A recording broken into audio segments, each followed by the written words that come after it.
Dice, el anciano Gallo, el, el amado, a quien amo en la verdad, amado, yo deseo que tú seas prosperado en todas las cosas y que tengas salud, así como prospera tu alma. Pues mucho me regocijé cuando vinieron los hermanos y dieron testimonio de tu verdad, de cómo andas en la verdad. No tengo yo mayor gozo que este, oír que mis hijos andan en la verdad. Padre, te damos muchas gracias en el nombre glorioso de Cristo Jesús. Una vez maravillados por tu bondad, por tu grandeza, por tu infinita misericordia, amado Dios, porque hoy una vez más nos congregas, por tu buena y perfecta y santa voluntad, amado Rey, como tu pueblo, como tu iglesia, como tus santos, como tus escogidos, amado Dios, como esa iglesia amada, amado Padre. Gracias, Señor, por ese privilegio que nos das de hoy poder meditar, escuchar tu bendita palabra, amado Dios, y rogándote, amado Dios, que nuestra mente, nuestro corazón, todo nuestro ser esté dispuesto, Señor, a oír tu voz. Es tu palabra, amado Dios, porque sabemos que donde hay 2 o 3 congregados, tú estás, Padre, y tú estás en medio de nosotros, amado Dios. Haz que tu palabra sea viva y eficaz en cada uno de nosotros, amado Dios. En Cristo Jesús, Señor, te damos muchas gracias. Amén.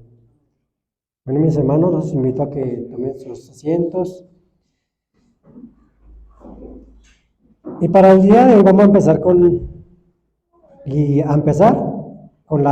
una introducción a nuestra tercera carta del apóstol Juan, y pues también para dar conclusión con esta serie de estudios, de exposición de las 3 epístolas del apóstol. Y pues yo he titulado esta pequeña introducción de estos primeros 4 versos, textos bíblicos, como un llamado a la hospitalidad. Entonces, ya sea por una invitación especial o por una visita inesperada, llegan personas a casa. A veces que nos dejan con los pisos sucios, más ropas que lavar, más vajillas también que limpiar, que alteran todo nuestro programa, todos nuestros horarios, todo lo que nosotros nos hubiéramos propuesto realizar, ¿no? Y además también gastos personales a veces, ¿no? Pero desde dar una comida hasta proporcionar una cama, un lugar para poder hospedar a una persona, todo esto suma costos, ¿no? Costos también, pues, físicos, económicos, pero también tiempo, ¿no? Energía, también a veces toca disponer de nuestro tiempo para poder proporcionarles una buena estadía a todas aquellas personas que llegan a nuestra casa.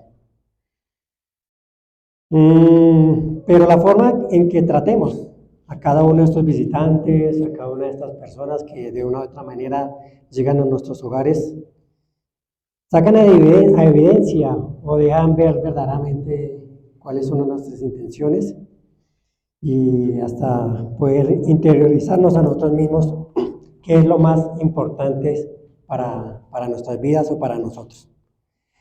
Cuando el apóstol Pablo detalla sus padecimientos por causa de Cristo, parte de este sufrimiento resultó de viajes sin ninguna de las comodidades y seguridades de los viajes hoy en día, ¿no? Hoy hay muchas facilidades, ¿no? Hay hoteles para todos los gustos, 5 estrellas, viajes en jet, en avión, infinidad de cosas para podernos realizarse o desplazarse a un lugar. Pero el apóstol Pablo refleja la realidad de esa vida en el mundo antiguo. Y pues esto para que lo podamos leer en nuestras casas. Y él revela todo lo que tuvo que padecer en todos aquellos viajes misioneros que él tuvo que ejercer, llevando, extendiendo el reino de los cielos, ¿no? Y eso lo podemos ver en 2 Corintios, capítulo 11, del 22 al 33. Y eso se lo dejo pues para que podamos meditar en nuestros hogares acerca de estos pasajes. Y pues según indica estos pasajes, sabemos que claramente Pablo da una exposición en este texto acerca de cómo fueron sus viajes, ¿sí? Que fueron muy arduos, incómodos, peligrosos, ¿sí? En medio de peligros, ¿sí? Aún que atentaban contra su propia integridad física y contra su vida, ¿no? Dice que también estaba expuesto a padecimientos, a persecuciones, pero de todas maneras él se alegra ahí en cuanto a su misión y cumplimiento que estaba realizando. Pero vamos a ver en esta epístola que prácticamente lo que nos habla acerca de esta gran virtud que debe caracterizar, pues, independientemente al pueblo cristiano o a nosotros como hijos de Dios, esa gran virtud que debe haber cada una de nuestras personas para que podamos de una u otra manera poder abrir nuestros hogares, nuestra casa, a aquellos hombres o mujeres de Dios que el Señor envía, pues, con determinadas funciones, con determinados deberes. Entonces, vimos en nuestra epístola anterior un contraste, ¿no? Juan nos revelaba en su segunda epístola como esa parte negativa de poder dar hospitalidad, ¿cierto? Pero sabemos también que él nos decía, nos aclaraba que a todos los que vinieran con un evangelio, ¿sí? Con una doctrina que no fuera acorde a las enseñanzas de los apóstoles, que ni siquiera les diéramos la bienvenida, ¿no? A todos aquellos falsos maestros, pues que no se les debería conceder esa hospitalidad. Pero vamos a ver en esta tercera epístola, pues la contraparte, ese aspecto positivo a ese gran principio, a esa gran virtud que debe caracterizar al pueblo de Dios. Para que todos, porque todos los que acepten la verdad, todos los que creen en el Evangelio de Cristo, como vamos a evidenciar y hemos venido evidenciando acerca de ese gran amor y esa gran verdad que el apóstol Juan nos da como manifiesto en sus epístolas, debe ser manifestada a todos aquellos hermanos en cuanto al deber que tenemos en amarlos y de cuidarlos. Entonces, para Gallo, que es un gran personaje que vamos a ver en esta epístola, a quien iba escrita esta carta, la hospitalidad era un hábito y se conocía ampliamente su reputación de ser una persona tanto amigable como muy generosa, sobre todo con los maestros y los misioneros. Y para agradecerle por su estilo de vida cristiana y para animarlo en su fe, Juan le escribe esta nota personal y comienza diciéndole a mi querido y amigo Gallo. Como primer punto, y lo quiero recalcar nuevamente al iniciar esta epístola, ya lo había visto en la segunda, en cuanto al amor y a la verdad que el apóstol Juan quiere revelar a través de esta epístola. Y vamos a ver que este gran amor que ya hemos venido estudiando y esa gran verdad en la cual el apóstol Juan monta sus bases, sus pilares, ¿sí? Deben de ser el fundamento en nuestra relación con Dios y pues con cada uno de nosotros. Dios se manifestó por medio de su Hijo Jesucristo y a partir de ese momento debe ser la base de nuestra relación tanto con nuestro Creador y con cada uno de nuestros hermanos. Y esto lo vemos simplificado en las palabras de Juan a Gallo. Y lo podemos ver en el primer versículo que escribe: el anciano a Gallo, el amado, a quien amo en la verdad. Entonces, el escritor de este libro se identifica sencillamente como el anciano. Ya anteriormente hemos visto prácticamente qué significa este término, no simplemente por su edad ya avanzada, sino también por su posición como supervisor o como vigilante espiritual de las iglesias pues en aquella época pues de la Asia Menor. Posiblemente los primeros lectores sabían quién era, y desde los tiempos más remotos los cristianos han entendido que era el apóstol Juan quien escribía. El mismo Juan que escribió pues su evangelio, pues que tiene su mismo nombre, que lleva su mismo nombre de Juan, el libro del Apocalipsis y pues estas tres epístolas que estamos llevando con este estudio. Y envía su carta a su amigo Gallo. La dirección, sin embargo, es muy breve, ya que el remitente, o sea Juan, no omite o no da específicamente un lugar específico a donde iba o donde vivía o residía Gallo, ¿sí? Pero que suponemos que prácticamente pues Juan estaba en la ciudad de Éfeso, que fue donde es probablemente fue escrita estas epístolas, pero pues, no sabemos determinadamente con plena certeza el lugar donde vivía Gallo. Pero es uno de aquellos a quien Juan amaba profundamente. A lo mejor le había brindado su casa, le había dado hospitalidad en algunos de sus viajes. Si fuera así, Juan aprecia sus obras, porque los predicadores itinerantes dependían de la hospitalidad para ejercer su misión. Para poder ejercer esta gran misión y para poder llevar y ejercer esa gran comisión que el Señor le dio a los discípulos, a los apóstoles, de ir por todo el mundo, ¿sí? Predicar el Evangelio, vemos que parte fundamental del pueblo de Dios, de los creyentes, y como deber de cada uno de nosotros como hijos de Dios, es poder brindar esta hospitalidad. Y pues prácticamente a lo largo de la Biblia y también en el Antiguo Testamento, hace hincapié de la importancia de esta gran virtud, ¿sí? De la hospitalidad, y el Antiguo Testamento pues nos da muchos ejemplos acerca de ellos. Y vamos a ver unos ejemplos, unos textos bíblicos acerca de esta gran virtud en el tiempo antiguo de la hospitalidad. Sabemos la historia de Lot, ¿cierto? Génesis 19, del 1 al 3. Creo que lo voy a leer, pero los voy a ir leyendo. Vemos cómo en este pasaje Lot albergó a dos ángeles en su casa, ¿cierto? Entonces dice la palabra del Señor: llegaron pues los dos ángeles a Sodoma a la caída de la tarde, y Lot estaba sentado a la puerta de Sodoma. Y viéndolos, Lot se levantó a recibirlos y se inclinó hacia el suelo. Y dijo: ahora, mis señores, os ruego que vengáis a casa de vuestro siervo y hospedáis, y lavéis vuestros pies, y por la mañana os levantéis y sigáis vuestro camino. Y ellos respondieron: no, en la calle nos quedaremos esta noche. Mas él porfió con ellos mucho.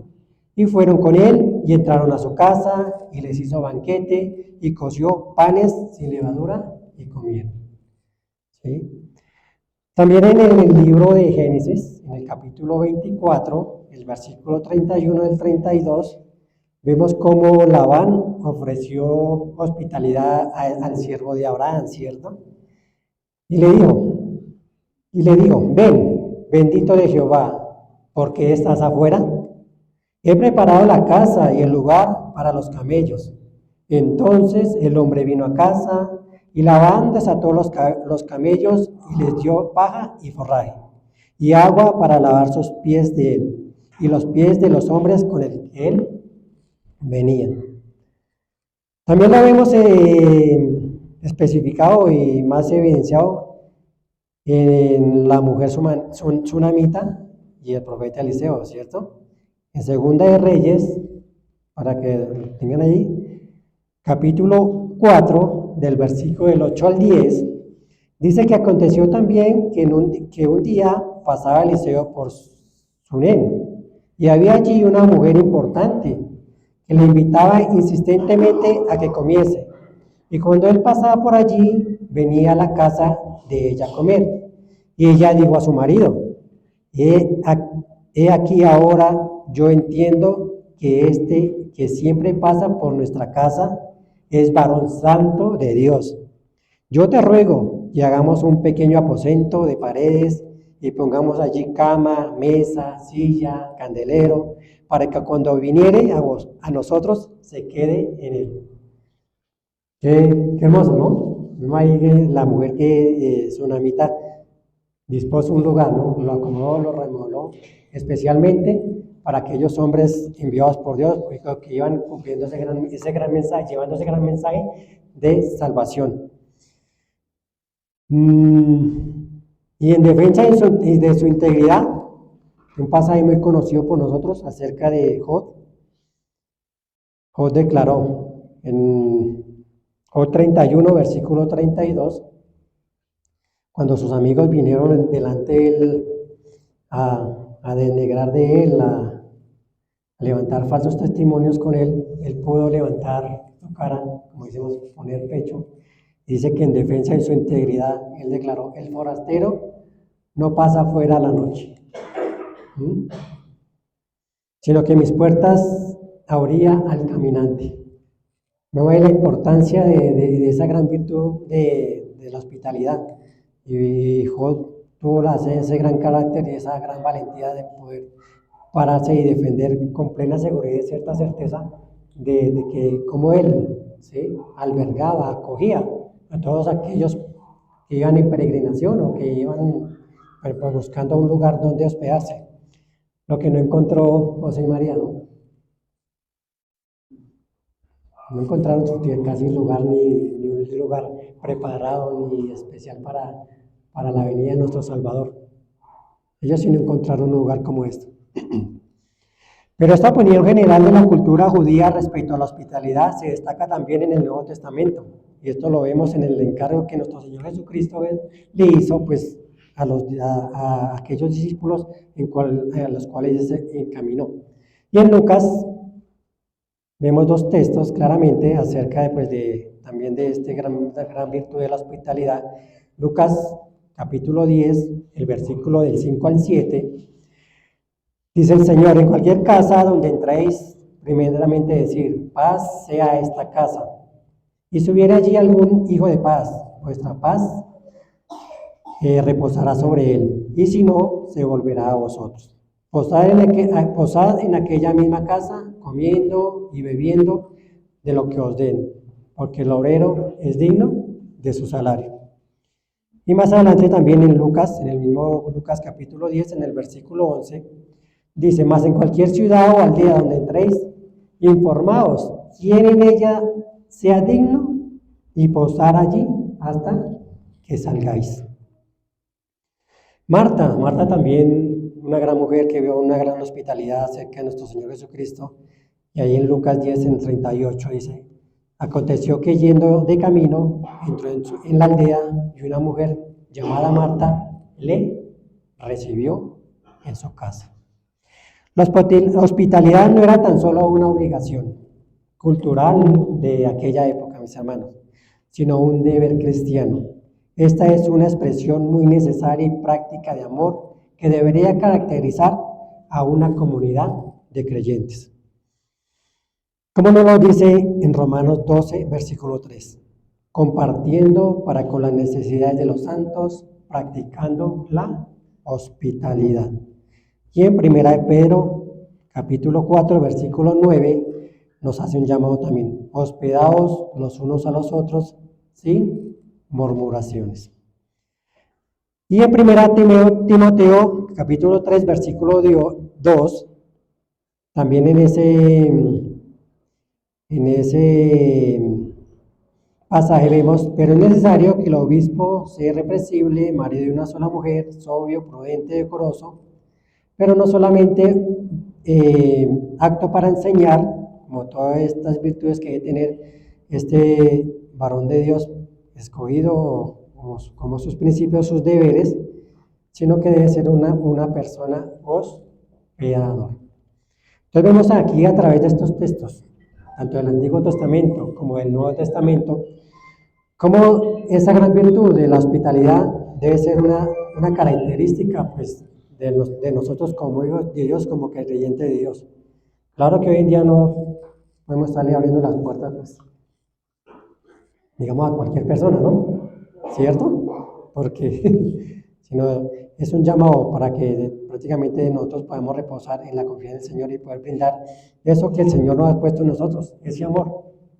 ¿Sí? Como decía Juan, que si no amamos a Dios, al hermano, ¿cierto? ¿Cómo podemos amar a Dios a quien no hemos visto?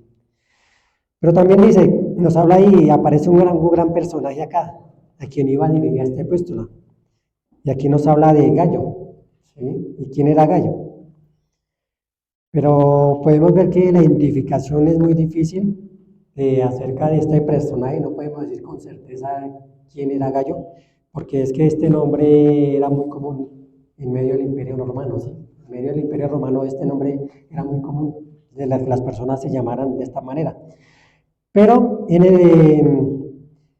vemos en el Nuevo Testamento que uno de los compañeros de Pablo en uno de sus viajes a Macedonia se llamaba Gallo. Y eso lo vamos a ver en unos textos bíblicos como para tener una referencia acerca de este nombre, acerca de Gallo. Y en Hechos 19, el capítulo 29, nos dice las escrituras, y la ciudad se llenó de confusión, y a una se lanzaron al teatro, arrebatando a Gallo y a Aristarco, macedonios, compañeros de Pablo. También había un gallo llamado proveniente de Derbe, que lo vemos en Hechos 20, el versículo 4, y dice, le acompañaron hasta Asia, Sópater de Berea, Aristarco y segundo de Tesalónica, Gallo de Derbe y Timoteo, y de Asia, Tíquico, Trófico, y había aún otro gallo, un cristiano en Corinto. Lo podemos evidenciar en la carta de Romanos, el capítulo 16, el versículo 23, que dice así, os saluda Gallo, hospedador mío, y de toda la iglesia os saluda. Erasto, tesorero de la ciudad, y el hermano Cuarto. Dado que no tenemos ninguna seguridad de que el destinatario de esta epístola de Juan fuese una de estas personas, de todas maneras, Juan le escribe a quien amo en la verdad. La relación entre el anciano Gallo era de amor, no era de amor sin envidias ni hipocresías, era un amor sincero. Una vez más, el amor y la verdad están inseparablemente vinculados. Hay una sensación de que los cristianos han de amar a todas las personas y debe ser un reflejo de aquel amor que manifestó Cristo en la cruz, cuando nosotros éramos enemigos suyos. Así como Dios ama al mundo, Gallo es amado por Dios y amado por Juan, en razón por aquellos que están en Cristo y son fieles a la verdad. Como nos lo dice el texto en Filemón capítulo 2, del versículo 1 al 5. Por tanto, si hay alguna consolación en Cristo, si hay algún consuelo de amor, si alguna comunión del Espíritu, si algún afecto entrañable, si alguna misericordia, completad mi gozo, sintiendo lo mismo, teniendo el mismo amor, unánimes, sintiendo una misma cosa. Nada hagáis por contienda o por vanagloria, antes bien con humildad, estimando cada uno de los hermanos como superiores a él mismo, no mirando a cada uno por lo suyo propio, sino cada cual también por lo de los otros. Haya pues en vosotros este sentir que hubo en Cristo Jesús. Como segundo punto, he titulado esta gran virtud de esa hospitalidad, y es que nos hace prosperar a nuestras vidas. Entonces, caminar en esta vida ejerciendo y practicando el amor y la verdad juntas no son cosas en vano, mis hermanos. Hace que crezcamos en santidad y en madurez, haciendo que se quite de nosotros ese sentimiento carnal y egoísta para que nos alegremos con las alegrías del hermano y para que lloremos también con las tristezas del hermano. Como dice Juan, y vamos a leerlo en el versículo 2, como nos dice ahí. ¿Qué le decía? ¿Qué ese deseo profundo del apóstol Juan por Gallo? Amado, yo deseo que tú seas prosperado en todas las cosas y que tengas salud, así como prospera tu alma. Juan usó esa frase común en su envío de los mejores deseos y bendiciones a Gallo. Pero vemos que algunos han tomado esto erróneamente como una garantía de riqueza perpetua y salud perfecta para el cristiano. Y yo creería que es un texto predilecto pues, para los predicadores de la prosperidad hoy en día, ¿no? Que todos los llevan a lo material, ¿no? ¿Quién no desea ser prosperado en todas las cosas? Yo creo que no, ¿no? Y que tengas salud, así como prospera tu alma. Queremos ser prosperados en todas las cosas, pero de pronto no que nuestra alma, con nuestro espíritu no prospere. Así que esta gran virtud de la hospitalidad hace desear en cada uno de nuestras vidas, en cada uno de nuestros corazones, que nuestro hermano prospere. La palabra prosperado significa literalmente tener buen viaje. Metafóricamente significa triunfar o tener éxito. Es como decir, espero que todas las cosas te vayan bien. Por eso es como bien dice Juan en su primera carta, no podemos decir que amamos a Dios y no amamos al hermano. Si alguno dice, yo amo a Dios y aborrece a su hermano, es aún mentiroso, porque el que no ama a su hermano, a quien ha visto, no puede amar a Dios, a quien no ha visto. Así como es importante que los creyentes muestren hospitalidad y ayuden a satisfacer las necesidades temporales de otros, Juan expresa un deseo genuino de que Gallo prospere. Quizás en parte porque Gallo está haciendo el bien con los recursos que él tiene. Juan se preocupa personalmente por Gallo, simplemente quiere, como dice el significado de la palabra prosperado, que le vaya bien. Por tanto, nos sugiere este texto que Gallo pues esté padeciendo alguna enfermedad o esté enfermo, sino más bien el deseo amplio es, puesto que Juan incluye todo, es que ruego que seas prosperado en todo respecto y que tengas buena salud. Juan se interesa por el estado físico de Gallo.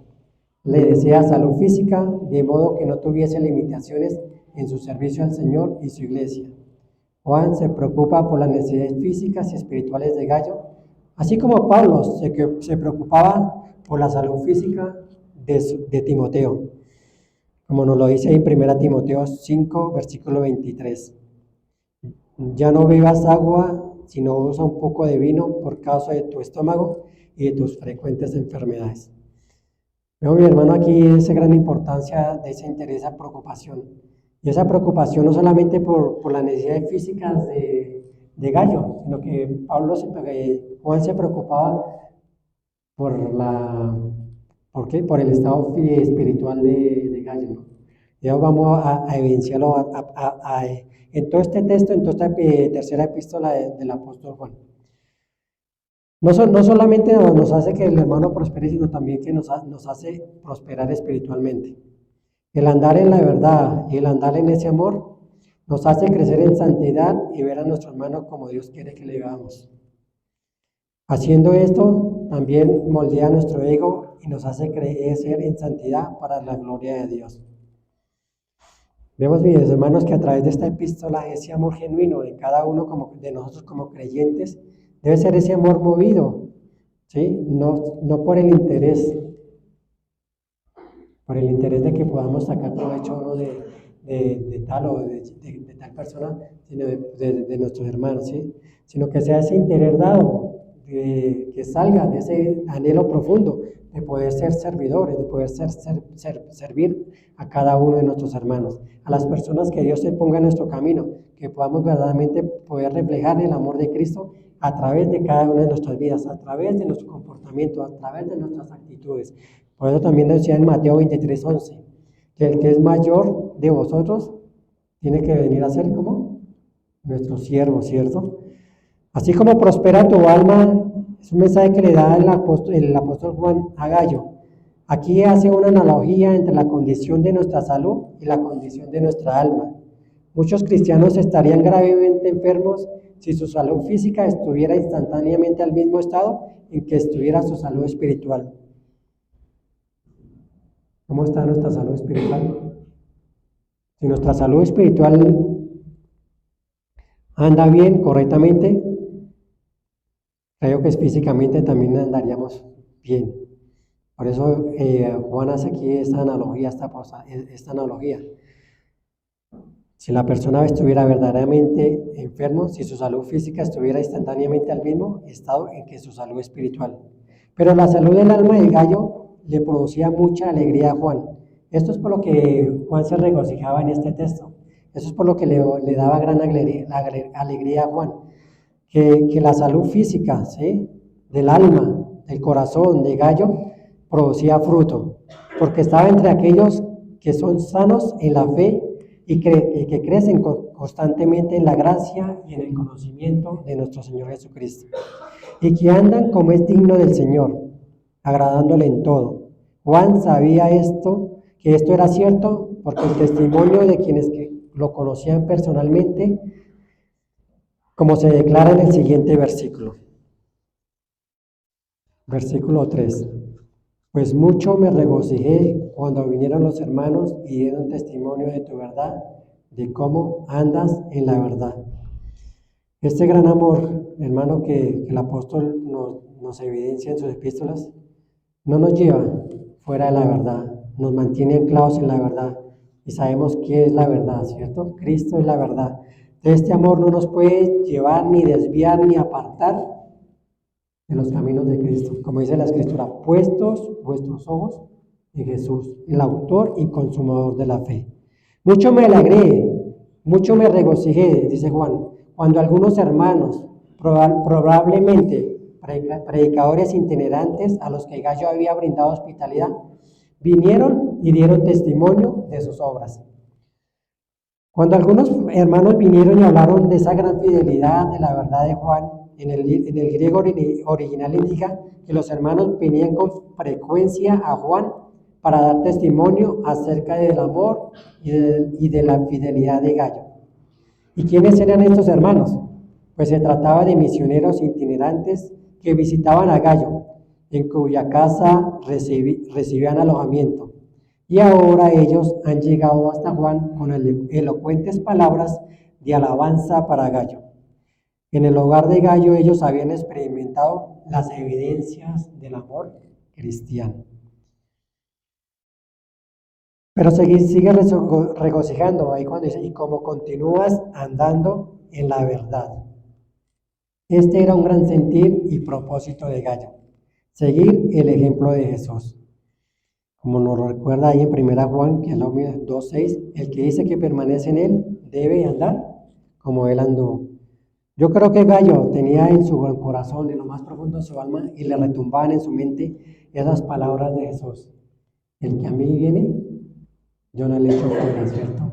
Yo creo que eso era lo que hacía Gallo, que a todos aquellos que venían, a todos aquellos que iban en ese gran peregrinaje, buscando quizás alojamiento por una noche, por un lugar, para continuar su camino en la gran extensión del reino de los cielos, él se podía gozar en eso, de no echarlos afuera, sino de disponer de su tienda, de disponer de su casa, de disponer de su hogar, para poder dar hospitalidad a aquellos hermanos.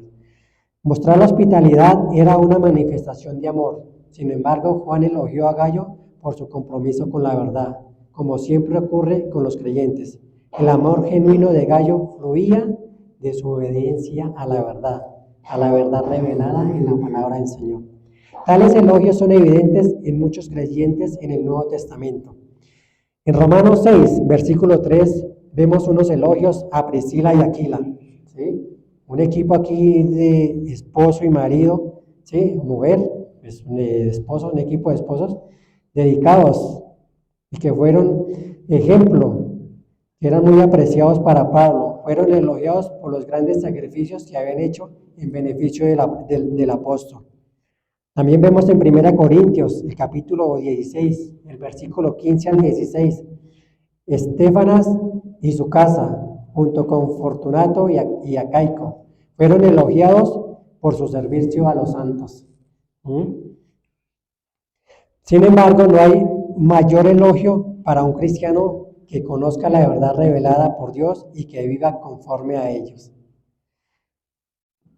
Así que, mis hermanos, lo que nos dice Juan en su Evangelio, en el capítulo 3, en el versículo 17. Si sabéis estas cosas, bienaventurados seréis si las hacéis. Sabemos de la doctrina de Cristo, sabemos de los mandamientos que el Señor ha dado a su pueblo, que el Señor ha dejado a su iglesia, que el Señor ha dejado a su pueblo. Pero si queremos ser, como dice ahí, amado, yo sé que tú seas prosperado, no es como la prosperidad que nos venden hoy en día, es lo que nos dice aquí Juan. Si sabéis estas cosas, ¿qué dice? Bienaventurados seréis, ¿sí? Si no las hacemos, si las hacemos. No tengo yo mayor que gozo que este, que oír que mis hermanos andan en la verdad. Es lo que le replica en esta epístola, encabezando esta salutación del apóstol Juan a Gallo. No tengo yo mayor gozo que este, que oír que mis hijos andan en la verdad. No tengo alegría más grande que oír que mis hijos andan en la verdad. Juan se alegra de oír que Gallo anda en esa gran verdad. Y tiene una alegría más grande en cuando llega a enterarse de que además muchos cristianos hacen lo mismo. Juan habla de hijos, no en el sentido de una descendencia física, sino de un nacimiento espiritual. De modo similar, Pablo escribe a los creyentes de Corinto y les dice: en Cristo Jesús yo llegué a ser vuestro Padre por medio del Evangelio. Veamos también 1 Corintios 4:15, que también nos habla ahí: hijitos míos, por quienes vuelvo a sufrir dolores de parto hasta que Cristo sea formado en vosotros. El término hijos incluye al amigo de Juan, a Gallo, y a todos los otros cristianos que han llegado a conocer la verdad mediante el ministerio de la predicación y de la enseñanza del apóstol. ¿En qué forma le causan estos hijos espirituales gozo y felicidad a Juan? Por este mismo término que hemos estado hablando, porque andan en ese gran amor revelado por medio de nuestro Señor Jesucristo y en la verdad. Es decir, andan por el camino de la vida a la luz de la palabra de Dios. No hablan creyendo a los diferentes falsos maestros, a los diferentes falsos apóstoles, no afianzan su fe cristiana, no afianzan su madurez espiritual en lo que puedan oír, en lo que puedan escuchar, sino afianzan su fe, su creencia en las bases apostólicas, en las enseñanzas apostólicas de aquellos tiempos, en la verdad revelada en Cristo Jesús. En 1 Juan 1:7 dice: pero si andamos en luz, como Él está en luz, tenemos comunión los unos con los otros, y la sangre de Jesucristo, su Hijo, nos limpia de todo pecado. Este es el buen caminar, el andar en la verdad, mis hermanos. Pero si andamos en luz, como Él está en luz, tenemos comunión los unos con los otros, y la sangre de Jesucristo, su Hijo, nos limpia de todo pecado. Andar en la verdad. ¿Qué significa andar en la verdad? Es andar de acuerdo con la verdad del Evangelio. ¿Cuál Evangelio? No el de la prosperidad, no los evangelios que escuchamos a diario en todos los medios, sino en el Evangelio revelado a través de la Sagrada Escritura, el Evangelio de nuestro Señor Jesucristo. Caminar de una manera real y genuina, sin falsedades ni encubrimientos, todo a la luz de la palabra, todo a la luz del entendimiento de lo que nos ha sido ya revelado. Toda revelación ya está y la tenemos escrita en nuestra Biblia, en la Sagrada Escritura, ¿cierto? Por eso debemos pedirle al Señor que cada día alumbre, que su palabra sea esa luz, para que pueda alumbrar, iluminar nuestros pasos, nuestras decisiones, todo lo que emprendamos o lo que hagamos. Como introducción a este estudio, a esta tercera epístola del apóstol Juan, que van a ser 4 secciones, 4 sermones que vamos a estar llevando aquí en estudio, podemos concluir. En esta gran introducción de tercera Juan del 1 al 4, el nombre de la verdad, como vemos verlo ahí, se mencionan 4 veces, haciendo que sea el tema central de un pasaje que funciona retóricamente para introducir un tema principal de la carta y uniéndolo a lo que dice que es la verdad. El tema también está estrechado y asociado a lo que nos revela estas epístolas de la palabra amor, que también lo evidenciamos en estos primeros 3 versículos que se mencionan 3 veces. Y estos 3 versículos de apertura dejan claro que son la base para tal vínculo de amor entre los creyentes. Es el valor compartido de vivir nuestra vida en concordancia con la verdad del Evangelio de nuestro Señor Jesucristo. Por lo tanto, la revelación bíblica entre la verdad y el amor debe entenderse y mantenerse unida en nuestro pensamiento. Los cristianos hoy en día necesitamos escuchar la claridad del anciano. ¿De cuál? De Juan. Sobre esta relación entre la verdad, el amor y la hospitalidad. Debemos meditar cuidadosamente sobre qué cosas apoyan la verdad. El asunto es discernir entre la verdad y la falsedad. Este es el mejor camino que podemos tomar y vivir para la gloria del Señor y bendición de su iglesia. El método más eficaz de demostrar a los demás los valores de Dios y el amor de Cristo es la de invitar y darle acogida a los visitantes a nuestros hogares. Seamos esa iglesia, esos creyentes que aman y caminan en la verdad. Las dos, como ya hemos visto y la hemos visto a través de esta epístola, no pueden ir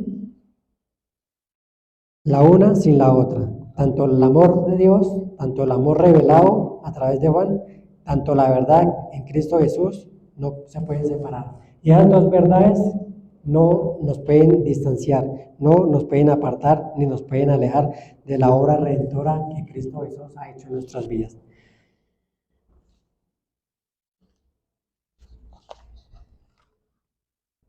Entonces, mis hermanos, como conclusión, estamos llamados a poder que esa gran virtud que este gran hermano en aquellos tiempos, con una iglesia perseguida, con una iglesia huyendo, ¿sí?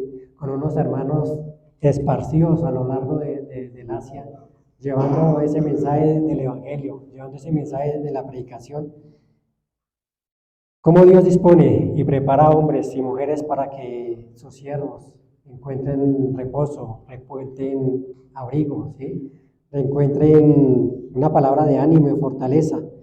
Y quizás también podamos nosotros en estos tiempos, que no es fácil, y que podemos abrir nuestros hogares, nuestras casas, a poder ser y poder llegar a flote esa gran virtud de la hospitalidad. Y que debe ser de gran regocijo y no nos hay. Porque como decía ahí, porque quizás algunos, sin saberlo, podamos, como dices, hospedamos no personas, ¿sí? No es fulano, no es sutano, sino que en nuestra casa se venga a albergar un ángel, un siervo del Señor, un obrero de Cristo. Es un gran privilegio, mis hermanos. Entonces, como conclusión de introducción de esta tercera epístola, que quede grabada, que el Señor grabe y que podamos tener un corazón humilde, agradecido y de servicio por los demás, ¿no? No buscando nuestro interés, sino buscando el beneficio del otro. Oremos. Padre, te damos gracias en el nombre maravilloso de Cristo Jesús, Señor. Agradecidos, amado Rey, Señor, porque a través de tu bendita palabra, tú, amado Dios, Señor, abre nuestro entendimiento.